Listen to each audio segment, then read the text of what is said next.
Right there guys, it's Dan, Deathbringer from 11th Legion, and I'm joined here with Spud. Say hello Spud. Hey Wargamers! Yeah, we're here to bring you a tutorial or, well, something like that on the X-Wing game. So, let's get into the action guys. With Spud is taking the part of the Imperials, and the Imperials in this scenario, it comprises of one X-Wing, piloted by who? Luke Skywalker. Yep. I have got two TIE fighters. We've got Night Beast and Obsidian Squadron pilot, which means he's probably going to fly into an asteroid. Right then guys, let's get into the action. At this moment in time I know nothing about Star Wars. Yeah, that's a good point. Star Wars X-Wing. I'm teaching Spud, and if Spud knows how to play it after this, we've achieved something. And if I can learn it, anyone can. Yes, take that to the bank. Right guys, as we said before, I'm taking the Imperials, and I've got two TIEs here. We've got the Obsidian Squadron pilot, we've got Night Beast, and we've got Luke Skywalker for Spud. Yay. Right, now on these cards there is details what each ship can do. We've got the pilot rating, which is the order in which they move and shoot. We'll go into that more in a second. We've got their primary weapon value, which is how many attack dice they throw, which in the X-Wing case is 3. How many defense dice they roll when they're getting shot, so 2 for the X-Wing. And how many hull points they can take before they're destroyed, so it's 3. And if they've got any shields, it's down here. Now on the bottom of this card here, you'll notice a few icons here in this black row here. These are the upgrade cards this guy can take. Now here is the points value for this guy, so Luke Skywalker, 28 points. Now the average squadron size is 100 points. Now also you got the actions they're able to form, so the X-Wing can do focus and target lock. We'll go into that more later. Over to the TIE fighters. Now Night Beast is a unique pilot, so we've got a little dot there, as same with Luke Skywalker. So you can only have one of each unique pilot in a squadron. So his manoeuvres down there. He's also got a special rule in his little fluff sections, which you can benefit him there. And again, his stats here: no ties, no shields. And again, Obsidian pilot. Now you notice the stats from the TIE, Obsidian fighter and Night Beast.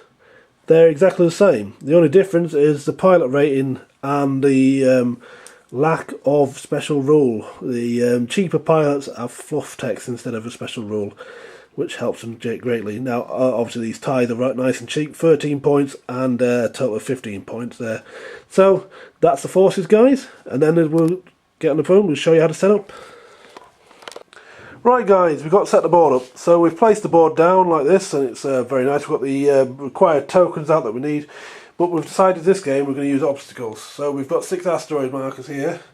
Now, starting with the Imperial player, which is me, we each take it in turn to place an asteroid on the board. Now the asteroids cannot be placed within 1 or 2 range of the board edge that you're deploying them from. So I pick one first, and I'm going to go for, I don't know, around there. So that's one place. So next, Spud places an asteroid. And that's fine. So again, Imperial player next, over here. Yep. And over there, that's fine. So just check it's not within 2. Yep. And one last asteroid for the rebel player to place, and that's within 2 probably of the board. So he's got to move it slightly. Yep, that's right. Now, because the Imperial player got the advantage of placing the first asteroid, the rebel player gets the advantage of choosing which side. So, which side do you want, Spud? I'll have this side. Right guys, setup is done in ascending pilot skills. So my Obsidian Squadron pilot has a pilot rating of 3, which is the lowest in this game. So he has to set up first. The deployment zone is range 1 of your board edge. So anywhere on my board edge, facing any direction he wants. So I'm going to go over here. So next is Night Beast, who's pilot skill 5, so he goes next. Now it's not just because they're both Imperials. We alternate between the Imperials and Rebels depending on the pilot skill. Luke Skywalker just happens to be pilot skill 8, so he sets up last. So Night Beast is going to go over there. It's my rebel setup time. Sound effects and everything. Yep, sound effects and everything. Now, is that within range one of your board edge? Yeah. Right. Because no one really goes first and no one really goes second, it all depends on pilot skills. We start off with what's called the planning phase. So we each choose a manoeuvre on our dials. Now, if I get a manoeuvre dial here, I'll show you. This is a TIE fighter manoeuvre dial. Try and do this one-handed and we'll struggle greatly. There we go, get in focus.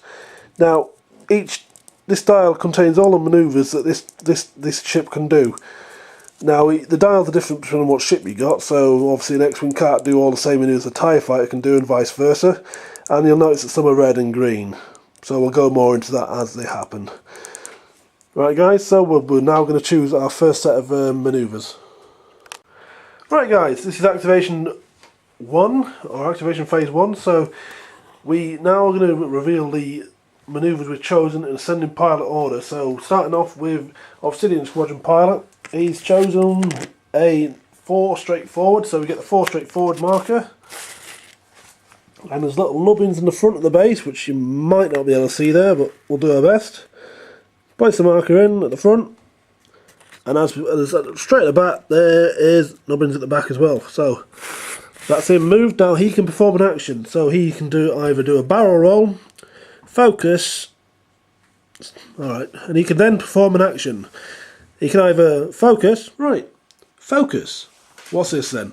Right, when you've declared a focus action, you get to use it in one of two ways. If you're shooting, if you roll a... Oh, great, I haven't rolled any. So if you roll one of these eyeball symbols, you could convert any or all of you've rolled into an extra hit. So for this TIE fighter, for example, he's scored 1 hit, and he's got 1 potential hit from a focus result. So if he wants to, he could spend his focus token, so you take it away, so he hasn't got to use it later, and you convert that to a hit. So now you've got 2 hits. Okay? Focus for defence. Now, if you've been shot at, so if the example is Ty's been unlucky enough to be shot at, his opponent's rolled dismally there, he's rolled 2 focus results on the dice, and if he's got a focus token on him, he can then spend a focus token to convert these 2 eyeballs into evade markers. So that's 2 dodges. Right guys? Or barrel roll. Right guys, barrel rolls. What are they then? So, when a ship performs a barrel roll action, you place the number 1 manoeuvre marker at the side of his base, and it's any side, depending whichever side you want, as long as the movement marker is within the side of your base. It can't be overlapping like that. It has to be wholly within the side. You then take your ship and move him sideways. And again, it can be anywhere down within the side of this marker, as long as the base is flush against the side. You can't have it halfway like that, but you can have it in the middle or something like that. So that's a barrel roll, guys. Right, so he, in this occasion, is going to focus. We'll put a focus marker next to the ship to denote he's got a focus on him. So then we move to the next highest pilot skill, which is Night Beast on this occasion. He's pilot skill 5, so we flip his dial over. He's gone for a 3 straight forward, which is a green manoeuvre.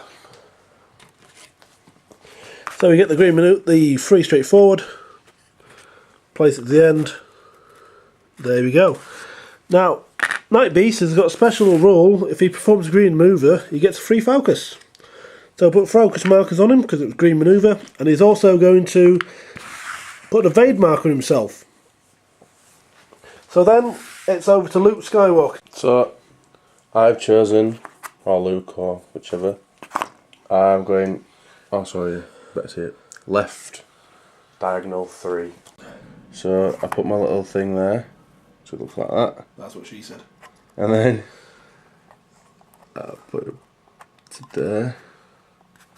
And that's it. Oh, and then I'll do my action. Sorry. So what action can you perform? I can perform the targeting thing with a little target lock. Target lock. Target lock, guys. So what's that then?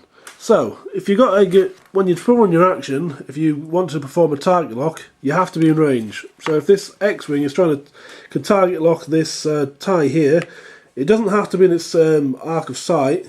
It just has to be in range, because this TIE fighter may at some point move in front of the X-wing. So you then place a matching set of target lock markers, a blue one on the ship doing the target lock, and a red one on the desired target. So what's that useful for? Two things. One, you can use it to fire proton torpedoes or missiles if you've got them, but in this scenario we haven't. So the other use is, say this TIE ends up in front of this X-wing, and the X-wing fires his shots. So he's got 3 shots, and he's rolled one critical hit, 1 focus, and 1 miss. Now he hasn't got focus on, so the focus is no use to him. So what the target lock allows you to do is reroll as many of those dice as you see fit. So we're going to keep the critical hit, and we're going to reroll the other 2. So, and it would result in 1 more hit. So now we've got 2 hits for the Imperials to evade. So that's target lock, guys. And focus. And focus. So I'm going to focus because I'm going to be out of range for target lock. Right then. So I get my little green token thing. I'll put it next to my little man. Right, combat phase 1. This is done in descending pilot skills. So Luke Skywalker would shoot first in this phase. Now you've got a range ruler with 3 markers on, and if you shoot a target in range 1, you get an extra red dice. If you shoot a target range 3, the target gets an extra green dice, so that's quite simple. Now, each ship's got an arc of sight on the base, and in this example, you can see 2 ships, but nothing's in range. So, Luke Skywalker can't fire anything, and consequently, then Night Beast can't fire anything, and neither can Obsidian Squadron pilot. So, that's the end of that combat phase. Now, at the end of the turn, all these, we take off all the focus, evades, markers, but importantly stress markers and target locks remain. So we now go to planning phase 2. Right then, activation phase 2. So we've got again Obsidian Squadron pilot, because he's lowest, he goes first, and he's gone for a gentle turn to the left of number 3. So we get the number 3 left turn, and as before we put it in the guides at the front of the ship, and we move the ship to the end of the marker. So he goes there, and then we've decided to perform an action. So this occasion I think that Luke Skywalker may end up shooting me, so I'm going to go for an evade action. Next it's Night Beast. Night Beast again has chosen a manoeuvre. He's gone for another green one. This time it's a gentle turn number 2, and he's going to the right. Now these ties are obviously been seen in the movies, and where Darth Vader is flying down a trench and his ties are going to crash into each other. But not this time. So he's gone there, and what's he going to do? I think he's not going to go shoot anything, so he's going to go for an evade as well. So then it's on to Luke's turn. So it's Luke's second activation, that phase. And I've chosen for a gentle right turn this turn. Yeah, so then kind of didn't expect it to start doing crisscrossy stuff. Well, neither did I really, to be honest. Let me remove that. Okay, and what actions are you going for? I'm going to try shoot target Lock. Sorry? Target lock. I'm going to try and target lock the special character Night Beast. Okay, so we get the target lock markers. Yeah. So he's in range and it's possible, so So my blue one goes on myself, and the red one goes on his target. Goes on the target. Okay, so that's the last ship moved, and now we're into the combat phase number 2. So Luke Skywalker shoots first. So who's Luke Skywalker shooting? I will shoot the guy that I'm going to shoot this guy. You're going to shoot the closest guy. So we'll measure the range. for your closest point to my closest point. And is that range 1? Yeah. So Luke Skywalker now needs to roll his attack dice with 1 bonus 1 for being at range 1. So 3 dice for the X-Wing plus 1 for the bonus. Oh, and he's got 4 hits. Look at that. Now, his closest point, he basically avoids that asteroid, so the TIE Fighter has got no bonus. But the TIE Fighters have got 3 defense dice. So we roll the defense dice for the TIE Fighter. And he's got 2 dodges. And he's also got an evade marker on himself. So he spends the evade marker, and we cancel out 3 of these hits. So we're left with 1 critical hit. Right then, critical hits. So what are they then? So we've got a situation here, which obviously we set up. We've got a X-Wing shooting at a TIE Fighter. Now the X-Wing has been quite lucky. He's rolled 2 normal hits and 1 critical hit. The critical hit represented by the damage, the hit value with a hole in the middle. Now the TIE Fighter, with his 3 dodge dice, has only managed to evade one damage result. So we get rid of the 2 misses, and we're left with the 1 evade. So which one does it cancel out? Now you always cancel out normal hits before critical hits. So we take that critical hit and take that hit away. So now we're left with 2 hits. 1 normal one and 1 critical hit. So what's the difference? So, normal hit, you just deal a card to the ship face down just to represent 1 point of damage taken. Now, a critical hit, you deal the card face up. So for this one here, if we get in focus for you guys, treat all manoeuvres for the left or right as red manoeuvres. So that means you'll get a stress marker for performing those actions. And that's placed face up next to your ship card. Now some of these critical hit values with special effects can be resolved and turned into normal damage. But that says per on the card, so I can't go through every card for you though. We'll explain that as it happens. Critical hit is a flip. So we'll flip the card over, see what the critical hit for this is. And it's a ship. He has to treat all his sharp left and right turns. There we go, try and focus it, there we go. As red manoeuvres. So that's Obsidian Squadron Pilot. 1 damage, it's got 2 left. Now, it would be Nightpiece's turn to shoot, but as he can't, there's nothing in his fire arc, he can't shoot. So now we're left with Obsidian Squadron Pilot. He's going to shoot at Luke Skywalker.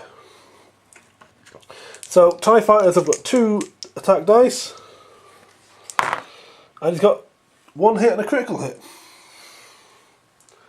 And I've got 2 green ones. 2 defence. Oh, nothing. So. But I may change when defending. Oh, that's my special rule. My special rule is when I'm defending, I may reduce. When I'm defending, you may change one of your eyeballs results to a dodge. So I am going to take that. Yep. So that cancels out 1 hit. So we're left with 1. So Luke Skywalker loses the shield token. Yep, that's one of my So it's taken off. So shield token is taken away, and that's the end of that turn.